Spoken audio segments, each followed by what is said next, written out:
Welcome to Freed on Business. He grew up in South Florida, has been in business here since the early 90s, and has closed over $3 billion in deals. He's seen it all. He always has an opinion, and he's always ready to share it. Informed, entertaining, and connected, he has his finger on the pulse of South Florida's business community. He's Jim Freed, and this is Freed on Business.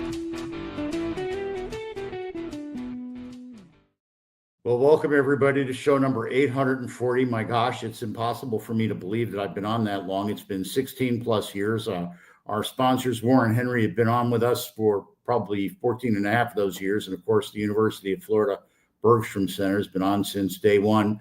We're going to have our show today is going to be with Brian Gale of Cushman Wakefield. He's our special guest. We're going to talk about the Florida and national office market in general, and South Florida's white hot Class A office market where he is the king. In particular, I want to remind everybody we're streaming on LinkedIn, YouTube, Facebook, Twitch, and Instagram. Look for us at Freed on Business or at Jim Freed.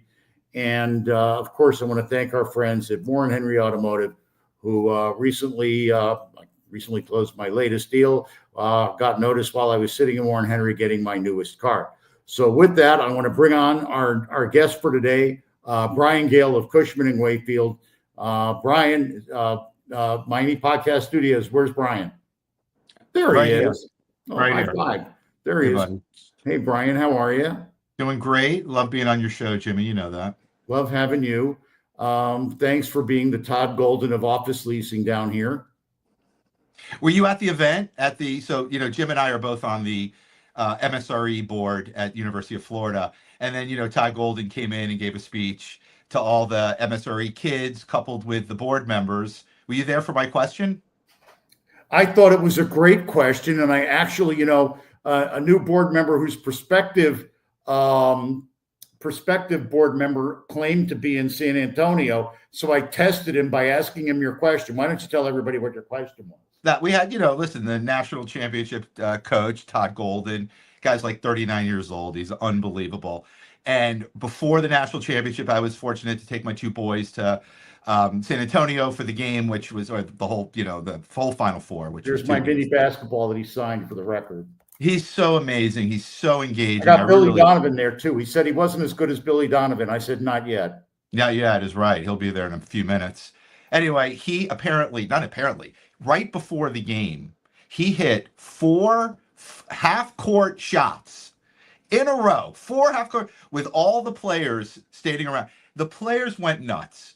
And you just knew at that point, if the coach is going to come out there with ice in his veins before the national championship, it's going to trickle down to the players, and it certainly did. I thought it was better than the person that asked him what's the difference between the football team and the basketball team, and he dodged it really well. I thought that was great. Yeah, he talked about the difference in the scheduling, and then they come out with the new SEC schedule, which it's not such a killer schedule, apparently not yet. But let's not talk about that. Let's talk about what everybody came to hear you talk about, Brian, except the Gator fans that are listening. Tell me about I'm going to give you the softball. You're going to go with it where you want. Tell me a little bit about the office market. Let's talk nationally, which still seems to be enduring some pain. Let's talk about it statewide, Florida-wise, which still seems to be enduring some pain. Let's talk about it in general, suburban and urban, A and B, which still seems to be enduring pain. And then let's talk about what you specialize in, the epicenter of the universe, which seems to be hitting it out of the park on a daily basis. Yeah, I mean, from a macro sort of national level, it just comes down to the number one thing that's happening right now in the office market is whether you have positive migration or negative migration. And that's literally as simple as you can make it. You look at what's happened to San Francisco since COVID, and I mean, it was one of the great office markets in the United States, had, second highest rents in the country behind New York, 3-4% vacancy. Anything under 10% vacancy is a really healthy market. 3-4%. I mean, it couldn't have been better. Major tenants, Salesforce and Meta, full buildings, and then everything sort of fell apart. The good news for San Fran is it looks like things are now starting to change as AI is now becoming, sort of the new favorite in investments and buzzwords and everything in the world. So you're starting to see San Fran take back off again, but man, it got down to about 35% from 3%. I mean, it went 10x the wrong way. And so, but they're not really getting that much positive migration. A city like Chicago, one of the great cities in America, food city, nice people, beautiful buildings, blah, blah, blah. Negative migration. You got Ken Griffin leaving. You got Tomo Bravo leaving. And what happens? The office market just starts to drop down. There's buildings being taken back, really, really nice buildings in Chicago that are being taken back by lenders. And, rents are probably down about 20% since COVID. So it's going to take some time. The good markets, look, there's a flight to quality everywhere in the United States, probably the world, but certainly in the United States.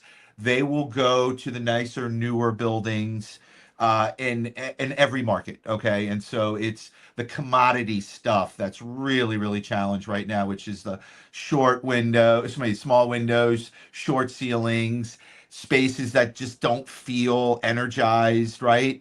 I recently did a 40,000 square foot deal with a tenant in West Palm, and I asked the CEO, why did you do this? And he said, because I need to be in a high-end building. I'm trying to get my employees back. That's still a thing, right? Although every year it's sort of changing, less and less hybrid, less and less working from home.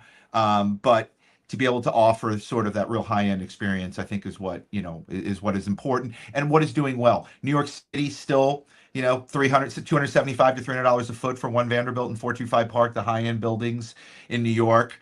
But the commodity stuff is really having issues. So, and those are the big cities. Then you start going to Boise, Idaho, and Indianapolis, and it's not robust. It's not robust because they don't have this sort of positive migration. Now you come to South Florida, right? Welcome, and bienvenidos a Miami, right?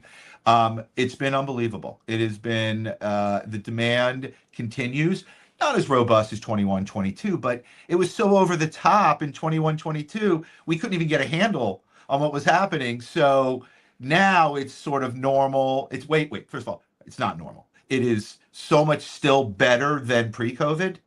And so every week, new 20,000, 25,000 square foot tenant looking to come to Miami.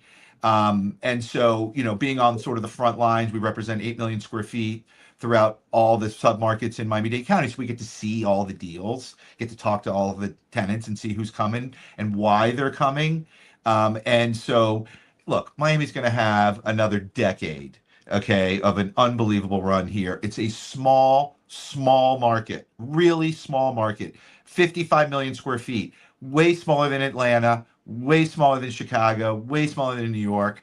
And so, if you have 2 million square feet, which is a building and a half in New York, not going to move the needle a lot, but 2 million square feet to Miami is going to change the market. And so it has. So, Brian, a lot of times people talk about urban and suburban, Class A, Class B, whatever.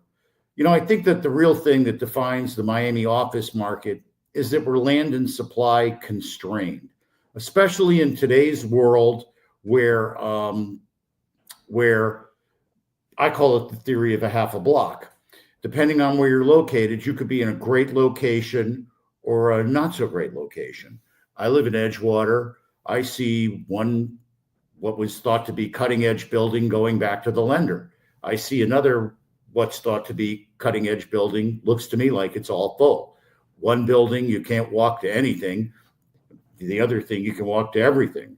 One building has really poor highway visibility and access. The other has great highway visibility and access. So I don't think it's really I don't think it's just not whether it's a brand new building or not. I think that there's other things that come into play. Am I missing something? Well, if you're missing something, then yeah, you're going to sometimes think of Fort Lauderdale, for instance, right? Broward Boulevard. Either you're south of Broward Boulevard or you're north. Now, north has actually changed with, the whole new village at the Flagler Village. I know, but now at least you have critical mass and you've got some restaurant. But I mean, you go back a few years and it was like if you're not on the Las Olas side, the south side of Broward, then you're nowhere. So there's kind of that. There are sort of separations. But at the end of the day, if you're in the same location, you're next door, you have all the bells and whistles, you have the views, you have the amenities and all that, you're gonna do well. But the flight to quality thing is super, super real. Guys will move out of perfectly good buildings to move to the new building. And what they'll do to justify, because our rents since COVID have doubled, not in every market, but in a few markets, okay? They've doubled. And so to justify going from $65 to $130 a foot in rent, what they're doing is they're taking less square footage. And so maybe they take 20% less square footage, but they get to be in the better building and help recruit the employees back to the office. I've had this discussion with people like Kobe Karp, where I talk about the vertically integrated neighborhood. And I really believe in that concept. We've seen it in Edgewater/Wynwood. Soon it'll be Wynwood and Edgewater, as these buildings up and down Brickell deliver for real Edgewater office, if you will. We've seen it in Coconut Grove, where they're delivering more Class A places to live, and the office space has exploded there, and there really aren't too many places to build new office. It's always been the situation in Coral Gables, and you and I just saw you in Waterford, which used to be a big green field with a bunch of water, and now it's got a bunch of Class A buildings where I think you're leasing the last square foot in one of your biggest clients' buildings. Doral, I think, is a similar circumstance. Aventura, for sure. There's new buildings there going on, creating a neighborhood there. What do you think are the hot neighborhoods here in South Florida that we're in now and that we can look for happening in the future? I think one of the hottest submarkets right now is Coconut Grove. I mean, there's an explosion there. We did the 2850 Tiger Tail building that Related built, and we leased that thing up like a hotcake. It was unbelievable. We're now working with Alan Morris on a project called Ziggurat for a spec office, and we're working with another group for Vizcaya. So you're starting to see some office space that it's going to be coming to Coconut Grove, and you're talking about rents that are going to be right around $150 a foot. So where back in the day, you get into Coconut Grove, like the best building, which was Terramark Center, right, forever and ever, became SBS Tower. I mean, you could get in that building for $30 a foot. It's now basically 4 or 5x in Coconut Grove. That's where I met Terry Blanca and her mentor when she was the leasing agent there, and Grubb & Ellis had their office building there when I was running Grubb & Ellis. I think I don't know what our relationship was, but that was the best building. You had everything going for it. And now it's a B building. Well, it went condo, and now it's going back to for lease. I've seen that happen a couple of times. It's challenging when you have a bifurcated building with condos. But look, the location's amazing. The views are great. It's a beautiful, beautiful building. So love Coconut Grove a lot. The Coral Gables market, maybe the hottest submarket right now in terms of where we are today and where rents will be. You could get in there for $50 in any of the Class A buildings. Now it's 70. I think it'll be 80 here in about 15 minutes. We control 5 buildings in the Gables, so I can tell you it'll be 80 here in a few minutes. And so what's really interesting, Jim, was if you look historically at the spread between Class A for Brickell and Class A for Coral Gables, historically it was $5 a foot. $5 a foot, okay? And it could go either way. Maybe it was Brickell by $5. Something happened and it went Brickell by $70, right? Like $70 from $5 spread. And everyone's like, Jesus, what happened to the Gables? Nothing. Have you been to the Lowe's? Have you seen the new plaza? Have you driven down Ponds? Have you seen all the new restaurants and all the houses and apartments that have been built and the nothing wrong with the Gables. Just Brickell got the mass migration. It's where everyone wanted to be. Rents jumped. Well, guess what? Coral Gables is catching up now. Well, I think that it's two different lifestyles. And in the building that I live in, I see the people that have moved the needle. Usually you see them in the gym at 10 o'clock in the morning or 2 o'clock in the afternoon when the gym is empty, except for the guys that are the Wall Street traders. The big wealth managers, they all moved into the market. They come in and out of their office off peak because they're able to. And, the thing that I really took advantage of when I saw you at the UF conference that we talked about meeting Todd Golden at was I got to take the Bright Line. And that's what I wanted to just kind of end with. What is the impact going to be of the Bright Line and the continuing spurs that come off the Bright Line into the submarkets? What do you see there?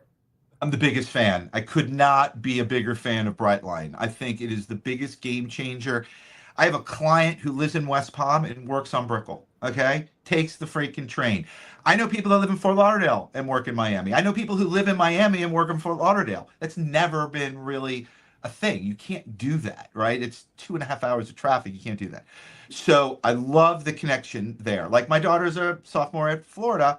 She'll take the Brightline up to Orlando and then get picked up in Orlando. So there's all these sort of different uses. But for Brightline to really change the way that we get around the city, and it's coming, it's the commuter line, okay? It has to stop along the way. You can't just go from downtown to Aventura to Fort Lauderdale to Boca. It's got to stop in Wynwood. It's got to stop in Design District. It has to stop in North Miami. It has to make those stops. It's going to. It's coming. And so that's going to, we got to be able to get around the city without driving. It is painful, right? And I get it. I understand. I'm the one who's helping people come down there. I love your car, by the way. That was great. I appreciate the ride. Yeah, of course. But Brightline is huge for us. There are companies that want to be located close to Brightline. Even one of the big accounting firms, That one. Yeah, That well, one I think there's only three now, right? But anyway, one of the big accounting firms is there. It makes so much sense because they have their Fort Lauderdale office close by, they have their Miami office close by, and their West Palm. You could be you could be in West Palm and be in Miami in an hour and a half later. So big Brightline guy. So we're going to take a quick break. We're going to sell a couple of cars for Warren Henry. Thanks. And then we'll be right back with the bottom line, which I'm not going to tell you what the question is going to be. So that way we get your natural answer. In fact, I never tell any of the guests what the questions are going to be. Yeah, I don't remember you asking me any of these questions pre-call.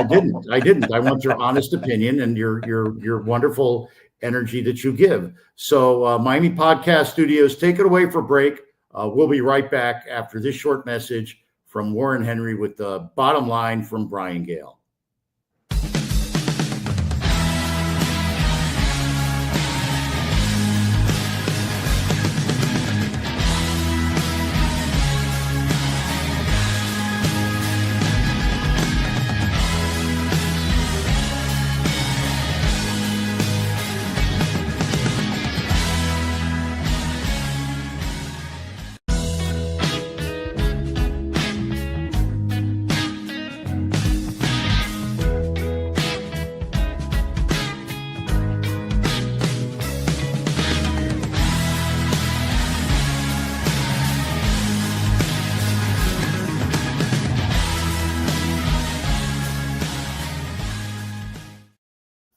All right, everybody. I want to thank our friends at Warren Henry. You heard Brian and I talking about the regional transportation, and it's still challenged. I just closed my latest deal with the estate companies. Thank you to Robert, Alex, Carlos, and Jeff on that one.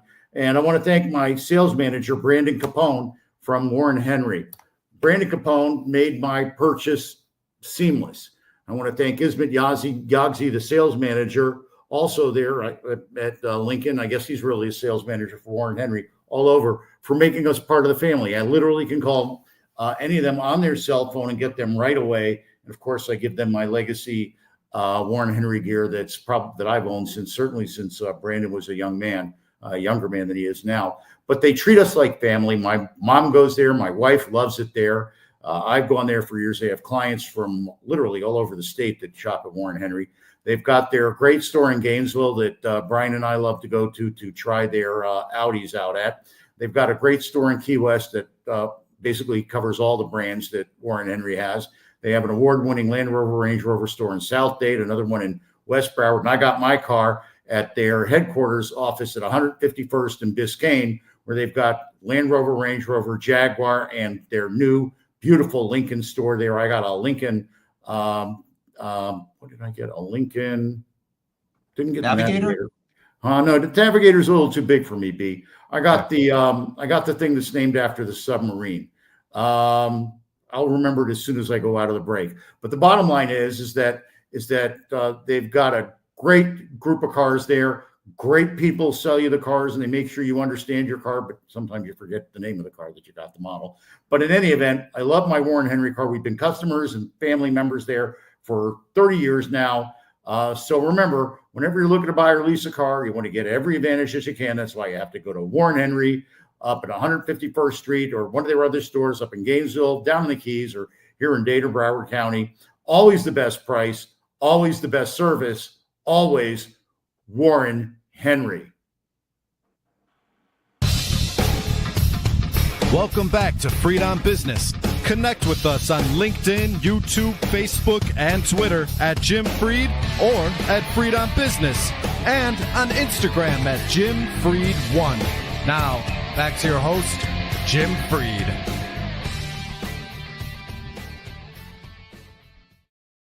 My model, the model of my car name is just driving me absolutely crazy. As soon as we end the broadcast, I'll think of it. It's just one of those senior moments. I think I've got selective dyslexia or selective, I don't know what.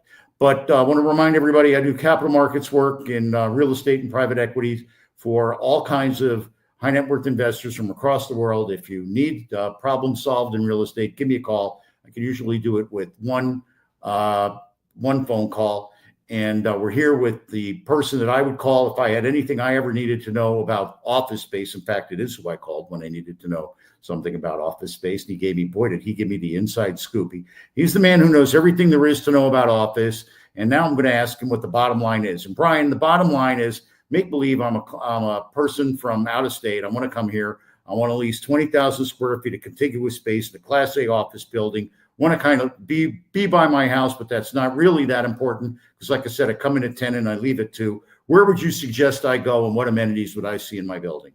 Well, ironically, if you're 20,000 square feet, you don't have a lot of options on Brickell anymore. That's how tight the Brickell market is. There's 3 full floors available in all of Brickell Class A space. Okay, 3. So, you got a few options here. Look, the beach is really interesting. We have a brand new building called the Fifth on the beach, and I mean super, super high end. We're getting close to a deal at like $200 a foot. So, I remember when they were talking about net after expenses of $30 a foot would never be surpassed.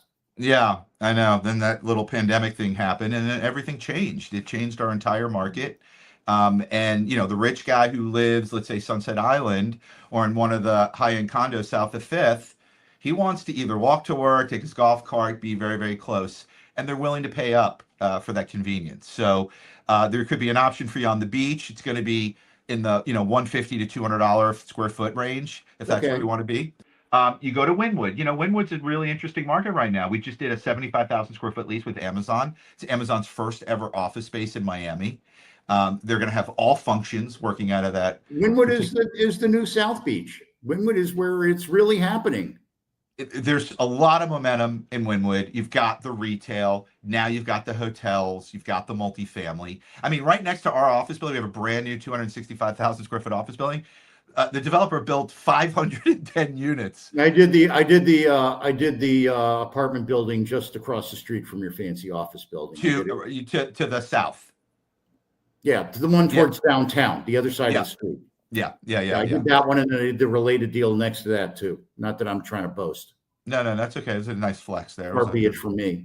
Yeah. So there are places to go, but they're different than they used to be. People used to be here, and they used to pay nothing because they didn't have to pay anything. Is there any end in sight to this? We'll end with that. What comes next, Brian? Well, is there an end in sight? So, like I told you, every deal we're doing in Coral Gables is a little bit higher than the previous one, working our way up to the sort of the 80. In Brickell, because it's so tight, there's really a lack of space. We're not trying to give stuff away. We're trying to come in sort of almost like the Whole Foods model, which is when you check out, you pay the price they tell you, right? But you're happy. Listen, I like to negotiate with the Whole Foods lady. She'll scan it. It'll be $5.99. I'm like, I'll give you $4.99.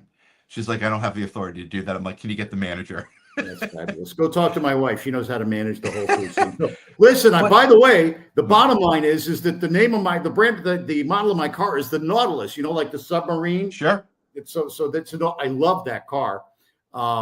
It's tremendous. I actually sat in the parking lot of the Gator football game and watched YouTube for an hour and a half on the screen. On the screen. It was great. And you got that at Warren Henry, of course. Yes, I did. Well played. Buddy. Well played. Well, Warren Henry has the answer to all my transportation needs. Well, listen, my office needs are always answered by my good friend, Brian Gale. Brian, what's your email over there? Brian.Gale@cushwake.com. I love those guys. Brian, I want to thank you, your entire team. Ryan and the rest of them are always really wonderful to me. I love them all. They always treat me like a brother in Gator arms. So I love them very much. And thank you as always for being our office expert here on the show. Stick with me in the green room, and we'll kibitz for a minute after the show. I want to remind everybody. Why don't we get Bob Orban back on? Because everything that I was saying years ago, and he was disagreeing that it's never going to happen. Maybe we could have a 5-year later show and see how things ended up. You'll flip him this, and you'll throw down the gauntlet. And I would have Bob Orban on with you any day of the week. It was one of our best shows we've ever done. But then I'm going to have to give Bob the last word occasionally. So I want to remind everybody, you reach out to me. You got all my emails. You got my socials. Just dial me up. 305-773-6300. It's out there. I get all the text messages. They always call me Dave or Mary. It's hilarious. All those things. And if you missed today's show, I want to remind you that you can always find us on LinkedIn, Twitch, Twitter, wherever you get your podcast. I don't know the word that Jake Tapper makes up. Whence you get your podcast? I don't know what that word really means. We're on Apple Podcast, all of them, Spotify, everything. If you're looking for me, you're going to find me. Google me, and of course YouTube. Everybody with the name Jim Fried, they can't stand me because they're on page 3. I'm on our first 3 pages. Look for us next week when we drop our next show. We're going to have a tremendous special guest. I can only let you know one thing about them. Their main theme color is green. Now you kind of probably can guess who it is. If you missed today's show, check us out on all the socials. And remember, and Brian and his teammates are the real epitome of this. The person who wants to do something finds a way. The other finds an excuse. Now go out there and make it happen. God bless you.